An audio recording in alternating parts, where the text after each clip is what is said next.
It's Business File, and definitely you know it's time for business. Hello, Nana. Hello, Wendy. Good afternoon. What do you have for us this afternoon? Well, it looks like the Ebola scare is not only scaring people from consuming more of bushmeat, but also it has had its own toll on transportation. So we'll be looking at transportation in Ghana and other parts of the affected communities. Right, so that's what we have for business this afternoon. Take it away. Right. I'm Nanika Asare. Good afternoon. Thanks for joining us on the business segment of Midday Live. Talking about the Ebola scare, the outbreak has hit hard at the transport business. Visits to some stations in Accra revealed some Accra, Liberia commercial drivers have been stuck in Liberia following the closure of that country's borders. At the New Plant station at the Kwame Nkrumah Circle, passengers going to Nigeria were stranded, having been at the station for nearly 2 days. Co-chairman at the station told us their businesses have been affected by the Ebola scare. Once I almost saw Ebola in Kano, Obiama, even yet will do Liberia you load no crano. Passengers will say, oh, I feel Nigeria, Barbers and Liberia. Obias will to be a macrabu. And the AI they say, Omobakura noa, my canco. You don't be called Liberia camp. Omco knows Omunia car, fine. Oh my yard, is shall Muno Bayano, no my. From there, we went to the Budumburam camp where for over 6 weeks now, vehicles that run Monrovia from Accra have stopped work following the closure of the border. This has affected our business seriously because it's supposed almost a livelihood of about almost 50 persons here. Cargo cars, our buses, and some small cars.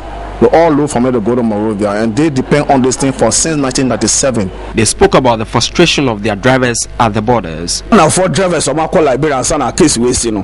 All stranded with border. Passengers are no longer passing through here to Liberia. They are scared, so we are also no longer going there.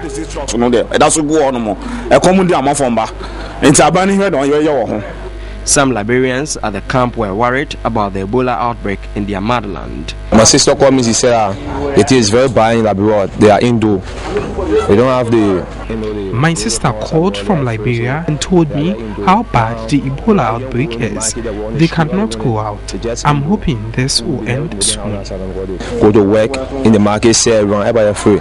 They just sitting there. I want to go back, but I'm afraid to go back because of the Ebola thesis. Meanwhile, authorities at the Intercity STC say they are collaborating with intelligence networks in neighboring countries on the outbreak of the disease. We are having a session with all our station managers from outside the country, i.e. Cote d'Ivoire, Benin and Lomé.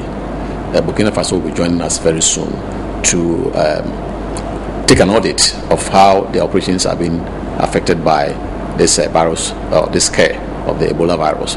And the Abidjan manager had assured me of that, the collaboration between them and the intelligence network. We look at oil and gas now, and Talo Oil Gun Limited says it is awaiting an audit on the Etiabo gas processing plant before it can commence fixing of its pipeline to the plant. The chief executive of the company, Charles Darkon, has told TV3 that it is a contractual agreement by the two companies to ensure safety of the plant. They have to demonstrate that their facilities can't take hydrocarbons safely. And they've agreed to that in the agreement. So it's not like we're demanding or we're speculating on it. Both of us have agreed that this is necessary. And it's necessary for them and it's necessary for us because of what hydrocarbons can do if they are not kept in pipes at the right pressure. Chief Executive of Talo Oil Ghana Limited, Charles Darkon, said it will take between 2 and 4 weeks for the audit to be completed. The audit of the facility is expected to be carried out by an independent auditor chosen by the Energy Commission. Okay, this is an engineering project, and it's massive millions of dollars. So no one wants to, see it damaged, touch wood. So I'm confident that if there are issues that need to be addressed, they'll be addressed. The audit is expected to ensure that the Ghana gas processing plant is in good shape to receive gas from the Jubilee field. They have an obligation to give us a certification that their facilities can receive hydrocarbons safely, on which basis we can then give them gas, together with other conditions in the agreement. Time is 5 days' work, yes, but you have to get a vessel. Okay. So once we have a date for the time, which Ghana Gas is here to provide to us, then we go out into the vessel market and get a vessel that can do that work.